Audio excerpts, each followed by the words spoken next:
सोचो, अगर हमें 15 सालों के लिए बिना बिजली के रहना पड़े तो हमारी जिंदगी कैसी होगी? क्या हम इंसान बिना बिजली के सरवाइव कर पाएंगे या फिर मारे जाएंगे? चलिए जानते हैं। तो कहानी की शुरुआत कुछ पुराने दिनों के शिकागो में होती है, जहाँ सभी इंसानों के पास इलेक्ट्रिसिटी थी। यहाँ पर हम एक चार्ली नाम की बच्ची को देखते हैं जो कार्टून देख रही थी। वहीं उसका छोटा भाई डैनी आईपैड में गेम खेल रहा था और उनकी मॉम रेचल फोन पर किसी से बातें कर रही थी कि तभी उसका हस्बैंड बैन घबराता हुआ घर आता है और उन्हें बताता है कि उनके पास ज्यादा टाइम नहीं है। जिस पर रेचल उससे पूछती है कि तुम किस बारे में बात कर रहे हो। अचानक यहाँ बैन के घर में लाइट्स ब्लिंक होने लगती है और उसके लैपटॉप में भी कुछ फाइल्स डाउनलोड होने लगती है, जो अगले ही सेकंड में 100% डाउनलोड भी हो जाती है। जिसके बाद वो अपने लैपटॉप से यूएसबी निकालकर उसे एक मेटल के लॉकेट में लगाने लगता है। वहीं दूसरी ओर हाईवे पर माइल्स और उसका दोस्त अपनी कार से निकलते हैं, जहाँ उनके पीछे रुकी हुई गाड़ियों की लाइन लगी हुई थी, जिनकी हेडलाइट्स भी एक के बाद एक अपने आप बंद हो रही थी। आसमान में प्लेन्स भी इधर उधर क्रैश होने लगे थे, जमीन पर ट्रांसफॉर्मर्स फटने लगे थे और यहाँ तक कि विलीस टावर भी एकदम काला पड़ चुका था। इसके बाद हम धरती को अंतरिक्ष से देखते हैं, जहाँ धीरे धीरे धरती से बिजली गायब होती हुई नजर आ रही थी। अंधेरा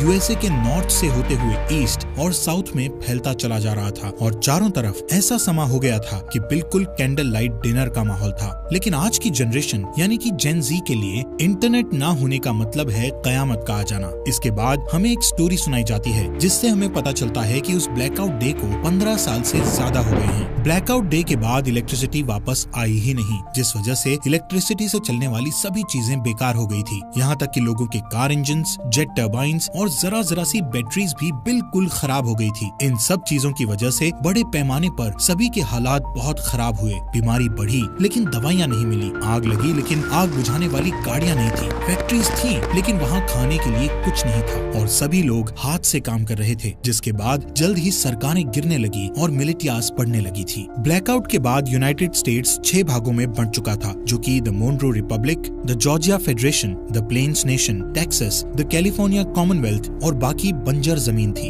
इन सभी शहरों के ऐसे हालात को देखकर ज्यादातर लोग यहाँ से कहीं और शिफ्ट हो चुके थे, जिनमें से एक बैन और उसकी फैमिली भी थी, क्योंकि वो वहाँ के विलेज एरिया में रहने लगे थे, जो कि द मोनरो रिपब्लिक एक पीसफुल कॉलोनी थी, जहाँ कुछ 100 लोग जाकर बस गए थे। यहाँ हमें पता चलता है कि बैन की वाइफ का कुछ साल पहले ही देहांत हो गया था और अब वो एक ब्रिटिश मेडिकल डॉक्टर मैगी को डेट कर रहा था। उसके बच्चे डैनी और चार्ली भी अब बड़े हो चुके हैं, लेकिन डैनी को अकेले रहना ज्यादा पसंद है, क्योंकि वो अस्थमा की बीमारी से गुजर रहा है। ऐसे ही एक दिन चार्ली अपने भाई के साथ जंगल में जाती है, जहाँ उन्हें एक अबेंडन वैन दिखती है। चार्ली उसके अंदर जाती है और वहाँ उसे एक मिनी फ्रिज मिलता है, जिसे देखकर उसे अपने बचपन की याद आने लगती है, जब ब्लैकआउट डे के बाद उसके मॉम डैड ने उसे वो पिघली हुई आइसक्रीम दी थी, क्योंकि वो उस वक्त की आखिरी आइसक्रीम थी। एक दिन जब चार्ली हर दिन की तरह जंगल में एक चक्कर लगाने जाती है, तब मोनरो मिलिटिया, जो कि मोनरो रिपब्लिक की मिलिट्री फोर्स है, वो कॉलोनी के अंदर आते ही धावा बोल देती है। मिलिटिया की कलाई पर एक टैटू गुदा हुआ था, जो कि मोनरो रिपब्लिक के मेंबर्स का सिंबल था, जिससे उन्हें पहचाना जा सकता था। अब क्योंकि ये मोनरो रिपब्लिक के सेटलमेंट का समय है, इसलिए वहाँ रहने वाले सभी लोगों को टैक्स के रूप में अपनी फसलें देना उनकी जिम्मेदारी है। हालांकि बेन जानता है कि ये टैक्स से कहीं ज्यादा है। बेन को लगता है कि उनके साथ कुछ बुरा होने वाला है, इसलिए वो अपने सबसे अच्छे दोस्त आरोन के पास जाता है और उसे वो लॉकेट दे देता है, जिसमें बेन ने मूवी के शुरू में वो यूएसबी लगाया था। बेन आरोन से कहता है कि चाहे कुछ भी हो जाए, तुम्हें इस लॉकेट को कुछ नहीं होने देना। तभी उस मिलिटिया ग्रुप का कैप्टन मेजर टॉम नेवेल वहाँ आ जाता है और बेन को अपने साथ चलने के लिए कहता है। वो उससे उसके भाई माइल्स के बारे में पूछता है, जिस पर बेन कहता है कि वो माइल्स से पिछले 15 सालों से नहीं मिला है। वहाँ मौजूद सभी लोग डर के मारे देखते हैं कि मिलिटिया ग्रुप अपने कदम वापस लेने लगता है कि अचानक वहाँ डैनी आकर उनकी ओर क्रॉसबो पॉइंट करता हुआ अपने डैड को ना ले जाने की धमकी देता है। बेन उसे शांत करने की कोशिश करता है, लेकिन इससे कोई फायदा नहीं होता और गलती से डैनी उन पर गोली चला देता है, जिससे वहाँ मौजूद एक दुश्मन मारा जाता है। ये देखकर एकदम से सभी लोग मिलिटिया पर हमला करना शुरू कर देते हैं, लेकिन इस लड़ाई में उनका कोई मुकाबला नहीं होता और कई लोग मिलिटिया द्वारा मारे जाते हैं, जिसमें टॉम और बाकी लोगों को छोड़ दिया जाता है। लेकिन मिलिटिया ने डैनी को बंदी बना लिया था। कुछ देर बाद जब चार्ली वापस अपने घर आती है, तो यहाँ वो अपने डैड को खून में लथपथ पाती है, जहाँ वो अपनी आखिरी सांसें ले रहा था। वो उसे बताता है कि डैनी को मिलिटिया के लोग किडनैप करके ले गए हैं और अब उन लोगों की आखिरी उम्मीद सिर्फ माइल्स ही है, जो शिकागो में कहीं रह रहा है। चार्ली रोते हुए अपने डैड को बचाने की कोशिश करती है, लेकिन बेन मरने से पहले उसे अंकल माइल्स को ढूंढने के लिए कहता है, जिसके बाद उसकी मौत हो जाती है। अपने डैड के ऐसे मरने से चार्ली पूरी तरह टूट चुकी थी, लेकिन उसके पास शोक मनाने तक का टाइम नहीं था वो अपना सामान पैक करती है और अकेले बाहर निकलने के लिए तैयार हो जाती है, लेकिन मैगी और आरॉन उसे अकेले नहीं जाने देते, जिसके बाद वो खुद उसके साथ जाने को तैयार हो जाते हैं, जो चार्ली को बिल्कुल पसंद नहीं आता। इसके बाद तीनों खतरनाक रास्तों से होते हुए पूरे दिन सफर करते हैं, जिससे तीनों के बीच बॉन्ड और भी ज्यादा मजबूत हो जाता है। अगले दिन चार्ली जब पानी लेने के लिए झरने के पास जाती है तो उसे एक नेट नाम का लड़का दिखता है, जिसे देखकर वो वहीं रुक जाती है। अब क्योंकि पूरी दुनिया ब्लैकआउट में चली गई थी, इसलिए तब के बाद से हर इंसान को पहली बार में देखकर खतरा ही समझा जाने लगा था। यहाँ तक कि चार्ली जैसी लड़की के लिए बहुत सी चीजें दिमाग में होती हैं, लेकिन खुशकिस्मती से नेट सिर्फ उससे उसका नाम पूछता है और उसे जाने देता है। उस रात चार्ली और उसके दोस्तों को एक टूटा फूटा प्लेन मिलता है, जिसमें वो रात गुजारने की सोचते हैं, लेकिन बदकिस्मती से ये स्कैवेंजर्स ग्रुप का ठिकाना था, जहाँ उन लोगों को देखकर कुछ चोर यहाँ आते हैं और चाकू की नोक पर उनमें से एक चार्ली को उनसे दूर ले जाता है। मैगी को यहाँ कुछ खतरा महसूस होता है कि तभी वो अपने तेज दिमाग का इस्तेमाल करके उन चोरों को विस्की पिला देती है, जिसके ठीक बाद वो लोग उल्टी करते हैं और मर जाते हैं। वहीं दूसरी ओर आखिरी चोर चार्ली को मारने की कोशिश करता है कि तभी अचानक वहाँ नेट आ जाता है और उसे बचा लेता है। अगली सुबह नेट उन तीनों के साथ जाता है, क्योंकि यहाँ पता चलता है कि वो भी उनके साथ शिकागो जा रहा है। मैगी उसे अपनी टीम में देखकर कंफ्यूज हो जाती है, क्योंकि नेट उसके लिए बिल्कुल अनजान था, इसलिए वो चार्ली को वार्निंग देती है कि उसे ऐसे ही किसी पर भरोसा नहीं करना चाहिए। लेकिन कुछ देर बाद उसे याद आता है कि हर कोई बुरा नहीं है, इसलिए अब उसे नेट से कोई परेशानी नहीं थी। अगले सीन में जब मेजर टॉम और उसकी आर्मी आराम कर रही थी तो डैनी इस बात का फायदा उठाकर वहाँ से भागने की कोशिश करता है और हथकड़ियों का ताला खोलकर भाग जाता है। लेकिन कुछ दूर और भागने के बाद उसे अस्थमा का दौरा पड़ता है और वो वहीं एक घर के पास गिरकर बेहोश हो जाता है। कुछ घंटों बाद जब उसकी आंख खुलती है तो वो अपने सामने एक लड़की को उस पर बंदूक ताने देखता है। वो लड़की अपना नाम ग्रेस बताते हुए उससे पूछती है कि वो कहाँ से आया है, जिस पर डैनी बताता है कि कुछ लोगों ने उसे किडनैप कर लिया था, जिनसे बचता हुआ वो यहाँ आया है। ये सुनकर वो लड़की बंदूक नीचे करती है, जिसके बाद वो उसे अस्थमा पंप देती है और बताती है कि ये उसके मरे हुए बेटे का है। इसके बाद हम उन चारों के ग्रुप को देखते हैं जो फाइनली शिकागो पहुँचते हैं, जो कि मोन्ट्रो रिपब्लिक में ही है। यहाँ देखने लायक बात है कि रिगली फील्ड पूरी तरह से आईवी प्लांट से कवर्ड है, सड़कें मछुआरों से भरी हुई है और फोक्सवैगन बीटल जैसी गाड़ियों को घोड़े की बग्गी में बदल दिया गया है। बैन की बताई जानकारी के बाद वो सभी एक होटल में पहुंचते हैं। बारटेंडर से माइल्स के बारे में पूछते हैं। पहले तो वो बारटेंडर माइल्स नाम के किसी इंसान को जानने से मना कर देता है, लेकिन जब चार्ली उसे अपने डैड बेन के बारे में बताती है कि हाल ही में उनकी डेथ हुई है, तो वो बताता है कि वो खुद ही माइल्स है, लेकिन वो उन सभी से अपनी पहचान को छुपाए रखने के लिए बोलता है। कुछ देर बाद माइल्स अपनी भतीजी को अंदर ले जाता है और उससे प्राइवेटली बात करता है, जहाँ चार्ली बताती है कि कैसे मिलिटिया ने उसके डैड को बेरहमी से मार डाला और डैनी को किडनैप करके अपने साथ ले गए। जिसके बाद चार्ली उससे पूछती है कि वो लोग हमारी फैमिली के पीछे क्यों पड़े हैं, जिस पर माइल्स कहता है कि जरूर बेन कुछ न कुछ उस ब्लैकआउट के बारे में जानता था। वो कहता है कि मोन्ट्रो रिपब्लिक के लीडर जनरल मोन्ट्रो एक क्रूअल डिक्टेटर था जो पूरे देश और पूरी दुनिया को अपने कब्जे में करना चाहता था, लेकिन उसके लिए उसे कुछ हथियारों की जरूरत थी, जैसे कि फाइटर प्लेन्स, टैंक्स और यहाँ तक न्यूक्लियर बॉम्ब्स। और क्योंकि बेन अकेला ऐसा इंसान था जो ब्लैकआउट क्यों हुआ था उसके बारे में जानता था और मोन्ट्रो को विश्वास था कि वो इससे निपट सकता है। ये सब सुनने के बाद चार्ली अपने भाई डैनी को लेकर और ज्यादा चिंतित हो जाती है और अपने अंकल से उसकी मदद करने के लिए कहती है, लेकिन सरप्राइजिंगली वो उसकी मदद करने से साफ मना कर देता है, क्योंकि उसका मानना था कि ये काम बहुत रिस्की है और वो इस काम को करने के लायक नहीं है। जिससे नाराज होकर चार्ली वापस अपने ग्रुप के पास जाने के लिए तैयार हो जाती है। उसे परेशान देखकर नेट माइल्स के पास बिल्कुल लड़ने के मूड में जाता है, लेकिन तभी माइल्स नेट का हाथ पकड़कर उठता है, जहाँ पता चलता है कि नेट भी मोन्ट्रो मिलिटिया का मेंबर है और वो चार्ली और उसके दोस्तों के साथ मिलकर माइल्स तक पहुंचना चाहता था। ये जानकर हर कोई हैरान हो जाता है, लेकिन इससे पहले कि वो कुछ कर पाते नेट वहां से भाग जाता है। अब मिलिटिया को उनकी लोकेशन का पता होने के बावजूद भी माइल्स अपनी जगह को छोड़ने से मना कर देता है, क्योंकि उसका मानना था कि वो अकेला ही पूरी फौज का सामना कर सकता है। चार्ली और बाकी लोग भी माइल्स की मदद करने को तैयार थे, लेकिन माइल्स गुस्से में उन पर चिल्लाते हुए उन्हें यहाँ से दूर जाने के लिए कहता है। कुछ ही देर बाद नेट अपने साथ बहुत सारे आर्मी सेना को लेकर माइल्स से लड़ने आता है, लेकिन इतने सैनिक होने के बावजूद भी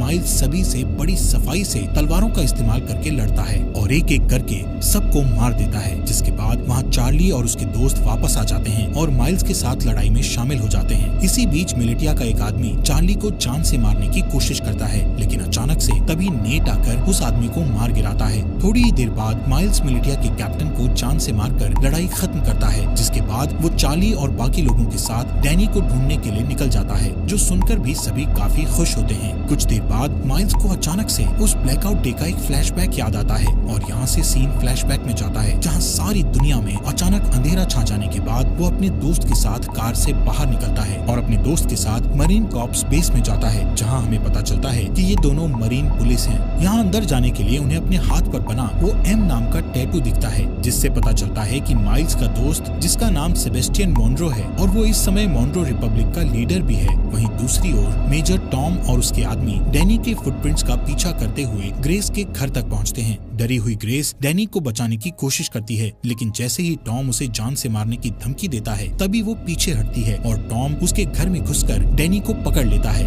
उनके जाने के बाद ग्रेस चुपके से बेसमेंट में जाती है और एक लॉकेट निकालती है जो बिल्कुल आरॉन के लॉकेट जैसा था। जैसे ही वो उसे दबाती है तो अचानक से कमरे में बल्ब चालू हो जाता है। इसके बाद ग्रेस उस लॉकेट को कंप्यूटर में लगाती है और किसी से चैट करना शुरू कर देती है। दूसरी तरफ जो ग्रेस से चैट कर रहा था वो बहुत खुश था कि मिलिटिया को उनके छुपे हुए राज के बारे में नहीं पता चला। यहाँ प्रेजेंट में माइल्स ग्रुप को अपने साथ ही रखता है, जो कि अपनी एक पुरानी साथी को ढूंढ रहा है जिसका नाम नोरा है, जो एक्सप्लोजिव्स बनाने में माहिर है। माइल्स चार्ली को बताता है कि अगर उन्हें डैनी को बचाना है तो उन्हें नोरा जैसे तेज फाइटर की जरूरत पड़ेगी। यहाँ टैवर्न में अचानक उनके ऊपर कुछ दुश्मन हमला कर देते हैं, लेकिन इस बार भी माइल्स सबको हरा देता है। तभी वो एक आदमी को पकड़ता है और उसका गला घोटते हुए नोरा की लोकेशन पूछता है। यहाँ हमें पता चलता है कि नोरा को भी मिलिटिया ने पकड़ रखा है और इस समय वो मिलिटिया में एक नौकर बनकर रह रही है। उस रात माइल्स अकेले ही बाहर जाने का फैसला करता है, ये कहते हुए कि वहाँ जाना खतरे से खाली नहीं है। जिसके बाद वो रेडी होकर बाकी ग्रुप के लोगों को लॉवेल इंडियाना में अगले 2 वीक बाद मिलने के लिए कहता है। हालांकि अगली सुबह जब मैगी और आरॉन जागते हैं तो उन्हें पता चलता है कि जिद्दी चार्ली भी माइल्स के साथ निकल गई है, जो चीज उन्हें बिल्कुल अच्छी नहीं लगती। अब उनके पास कोई चारा नहीं बचा था, इसलिए आरॉन मैगी को लॉकेट देता है जो कि बेन ने उसे दिया था। वो ये भी बताता है कि बेन ने उन्हें ग्रैंड पार्क में एक लेडी से मिलने के लिए भी कहा था, जो और कोई नहीं बल्कि ग्रेस ही है। हालांकि दोनों अभी भी चार्ली को लेकर चिंतित हैं, लेकिन उन्हें लगता है कि वो ठीक हो जाएगी और इसके बदले वो ग्रेस को ढूंढने के लिए ग्रैंड पार्क जाने लगते हैं। ये दोनों ग्रेस को ढूंढने निकल जाते हैं, जहाँ इन्हें लगता है कि ग्रेस ही वो की हो सकती है जिससे अर्थ पर इलेक्ट्रिसिटी को वापस लाया जा सकता है। वहीं दूसरी ओर जब मेजर टॉम अपनी सेना को लीड करते हुए अपने अड्डे की ओर जा रहे थे कि तभी अचानक एक गोली चलने की आवाज सुनाई देती है, जो सुनते ही वो लोग अपना रास्ता बदलकर उस गन शॉट की आवाज का पीछा करते हैं, जिसका पीछा करते करते वो लोग एक छोटे से घर तक पहुंचते हैं, जहां इन्हें पता चलता है कि इस मोनरो रिपब्लिक में आम इंसान अपनी पर्सनल बंदूकें और गोला बारूद नहीं रख सकते। इसी वजह से सभी लोग क्रॉसबोज और दूसरे हथियारों का इस्तेमाल करते हैं। इसी के चलते मेजर टॉम उस घर के मालिक को धमकी देता है कि वो अपने घर के सभी हथियारों को उन्हें दे दे। उस आदमी को लगता है कि वो हथियार देने के बाद भी मारा जाएगा, इसलिए वो अपने घर से एक बंदूक निकालकर बाहर खड़े एक आदमी को गोली मार देता है कि तभी मेजर टॉम उस आदमी को गोली मारकर उड़ा देता है।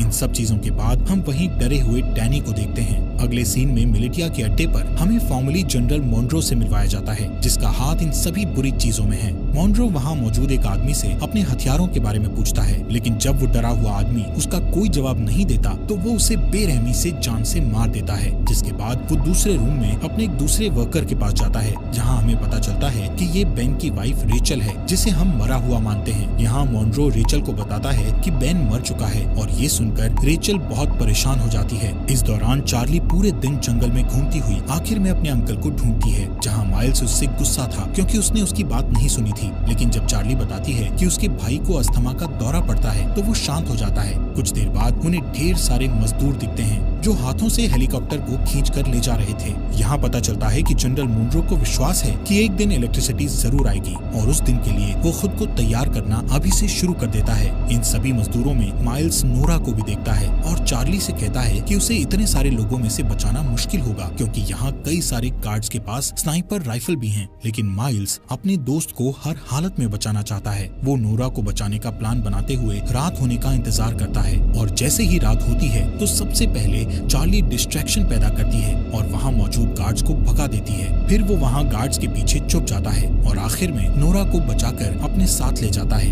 लेकिन इस बात से नोरा नाराज हो जाती है क्योंकि वो खुद जानबूझकर कैदी बनी हुई थी थी क्योंकि उसे उनकी राइफल चुरानी थी। उन स्नाइपर्स के पास ऐसे हथियार हैं जो आमतौर पर मिलना मुश्किल है। कुछ देर बाद माइल्स नोरा से कहता है कि उसे अपनी भतीजी को बचाने के लिए उसकी मदद चाहिए, जिसके लिए वो तुरंत मान जाती है, लेकिन इसके बदले वो उससे स्नाइपर से राइफल चुराने में मदद मांगती है। माइल्स को ये मुश्किल लगता है, लेकिन इस समय उसके पास नोरा की बात मानने के अलावा कोई चारा नहीं था। थोड़ी देर बाद वो तीनों पास की एक झोपड़ी में जाते हैं, जहाँ वो तीनों डैनी को बचाने की प्लानिंग करते हैं। बारूद का यूज करके नोरा एक टेम्पररी हथियार बनाती है, जिसका इस्तेमाल वो उन स्नाइपर्स वाले गार्ड को मारने के लिए करेंगे। लेकिन एक दिक्कत ये है कि इस हथियार का असर सिर्फ कुछ मीटर्स तक ही रहेगा, जिसका मतलब हुआ कि उनमें से किसी एक को गार्ड के पास जाकर उन्हें गोली मारनी होगी। वो लोग प्लान करते हैं कि माइल्स और नोरा आसानी से उनकी पकड़ में आ जाएंगे, लेकिन चार्ली उनका आखिरी ऑप्शन होगा। यहाँ से जाने से पहले माइल्स उनसे कहता है कि जैसे ही वो सभी गार्ड्स मर जाएंगे तो वो सभी पहरेदारों को निकाल लेंगे। कुछ ही देर बाद चार्ली अपने हथियार को स्लीव्स के अंदर छुपाती है और एक खोया हुआ इंसान होने का नाटक करती हुई पहरेदारों के पास जाती है, जिसके बाद वो तुरंत हथियार लेकर गार्ड्स के पास जाती है और तुरंत उन्हें मार देती है। इससे पहले कि बाकी गार्ड्स कुछ कर पाते, वहाँ नोरा और माइल्स आकर उन पर हमला कर देते हैं। इस लड़ाई के बाद जब वो लोग सभी मजदूरों को आजाद कर रहे थे तो नोरा ये रिवील करती है कि उसने अपने रेबल के लिए